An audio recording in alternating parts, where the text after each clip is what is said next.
तो hello friend, स्वागत है हमारे प्यारे से स्टूडेंट आरसीएम क्लास में आज फिर से। और आज हम लोग देखेंगे चैप्टर नंबर 2 पॉलिनोमियल्स बहुपद पार्ट नंबर सेकेंड। फॉर्मूला का पार्ट नंबर 1 का मैं वीडियो चढ़ा दिया हूँ, वहां से आप जा करके देख सकते हैं, मेरे यूट्यूब चैनल पे अपलोडेड है। सेकेंड में देखेंगे, सेकेंड पार्ट में क्या क्या देखेंगे। सबसे पहले देखेंगे बहुपद का शून्यक, ठीक है। फिर देखेंगे बहुपद के शून्यक एवं गुणांकों में संबंध देखेंगे। वहां पे बता दिया था बहुपद किसे कहते हैं, बहुपद कितने प्रकार के होते हैं और बहुपद कौन कौन से होते हैं, उसका परिभाषा, उसका पूरा डिटेल में मैं पहले वीडियो में बता दिया हूँ और यह है दूसरा वीडियो। तो चलिए देखते हैं। सबसे पहले बहुपद का शून्यक किसे कहते हैं? किसी बहुपद के चर के वे सभी मान जो बहुपद को शून्य के तुल्य कर दे उसे बहुपद के शून्यक कहते हैं। मान लीजिए रैखिक बहुपद हम ले लिए, उसको शून्य के बराबर कर दिए और जिसमें जो उसमें x का मान आएगा उसे हम क्या कहेंगे? बहुपद का शून्यक। जैसे कि यहाँ पर निकाल दिए हैं, यहाँ पे निकाले क्या है?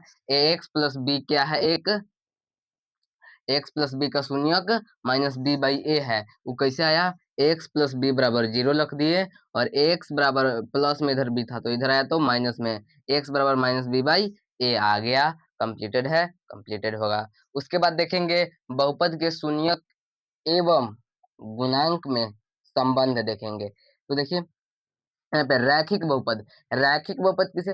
px बराबर ax प्लस बी, जहाँ a इज नॉट 0 हो तो px का शून्यक एक होता है, वह होता है माइनस बी बाई ए। यानी कि इसमें माइनस बी किसका मान है? तो अचर पद का, और यहाँ पे x का गुणांक जो है वो a का मान होता है। उसके बाद द्विघात बहुपद px बराबर ax square plus bx plus C A not 0 का शून्यक अल्फा और बीटा से व्यक्त किया जाता है। द्विघात बहुपद का जब शून्यक पूछेगा तो अल्फा और बीटा उसमें दो शून्यक होते हैं, ठीक है, व्यक्त किया जाता है। और कौन से शून्यक होते हैं? शून्यक बराबर अल्फा कोमा बीटा बराबर minus B by plus minus root under B square minus 4ac। आपको यह चैप्टर नंबर 4 में पढ़ना है। मूल ज्ञात करें, मूलों की प्रवृत्ति ज्ञात करें। तो इस फॉर्मूला का आप लोग यूज जरूर कीजिएगा। चैप्टर नंबर 2 में इस फॉर्मूला का भी जिक्र है। चैप्टर नंबर 2 सबसे पहले कंप्लीट होगा, तब उसके बाद 4 में जाइएगा तो और अच्छे तरीके से समझ में आ जाएगा। तो देखिए यहाँ पे शून्य का योगफल कितना होता है? माइनस बी बाई ए। किसी भी शून्य का योगफल कितना होता है? माइनस बी बाई ए। शून्य का गुणांक कितना होता है जी? शून्य का गुणनफल c बाई ए, यानी कि अचर पद बटा में x का गुणांक। मान लीजिए कि एक शून्यक का योगफल कितना दिया हुआ है? मान लीजिए एक शून्यक का योगफल तथा गुणनफल 1/4 और 1 दिया हुआ है, ठीक है। ये योगफल का मान दिया हुआ है, ये गुणनफल का मान दिया हुआ है। तो एक द्विघात बहुपद ज्ञात करना है, ठीक है। तो अल्फा प्लस बीटा बराबर कितना दिया हुआ है जी? 1/4। अल्फा इंटू बीटा बराबर कितना फॉर्म दिया हुआ है जी? 1 दिया हुआ है, ठीक है। तो ये वाला फॉर्मूला लगाएंगे कि एक्स स्क्वायर प्लस अल्फा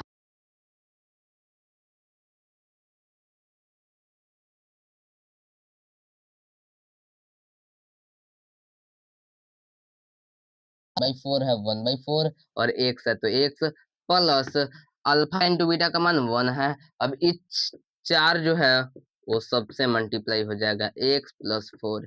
यही हमारा क्या आ गया? द्विघात बहुपद। यानी कि जब हमको पता होगा कि शून्यकों का योगफल बराबर फॉर्मूला इतना होता है तो हम लोग आसानी तरीका से निकाल सकते हैं एक द्विघात बहुपद। और शून्यकों का गुणनफल भी पता होगा तभी हम क्या निकाल सकते हैं? द्विघात बहुपद निकाल सकते हैं। इसीलिए सबसे पहले मैं फॉर्मूला कंप्लीट करवाता हूं। तो इसमें ज्यादातर फॉर्मूला कुछ नहीं है। उसके बाद है ऐसा वाला formula x cube plus b x square plus c x plus d. उसमें शून्यक निकाला गया है, उसमें अल्फा बीटा और गामा होगा। अल्फा बीटा और गामा तीन क्या होंगे जी? 3 शून्यक होंगे। तो वो वाला ज्यादातर वीवीआई फॉर्मूला नहीं है, इसलिए ज्यादा प्रेशर लेने की बात नहीं है। तो मैं इतना ही बताया हूँ और इतना से पूरा एक्सरसाइज बन जाएगा। एक्सरसाइज 2.1 में बोला है द्विघात बहुपद दिया हुआ है, उसका शून्य ज्ञात करना है गुणनखंड विधि से। गुणनखंड विधि मतलब उसको तोड़ करके x का मान ज्ञात करना है और x का उसमें 2 मान आता है, तो एक अल्फा का मान हो जाएगा और एक बीटा का मान हो जाएगा। कोई दिक्कत नहीं होना चाहिए। तो यही था फार्मूला का कॉन्सेप्ट खत्म हो गया। तो यदि आप इस चैनल पे नए हैं तो चैनल को सब्सक्राइब कीजिए, लाइक कीजिए, शेयर कीजिए और कमेंट कीजिए कि वीडियो कैसा लगा। और मैं 2.1 2.2 सबसे पहले मैं चैप्टर का फॉर्मूला क्लियर करता हूँ, उसके बाद एक्सरसाइज ऑल क्लियर करता हूँ क्लास 10th का मैथ्स बेसिक से। चलिए मिलते हैं अगले वीडियो में। जय हिंद, जय भारत साथियों।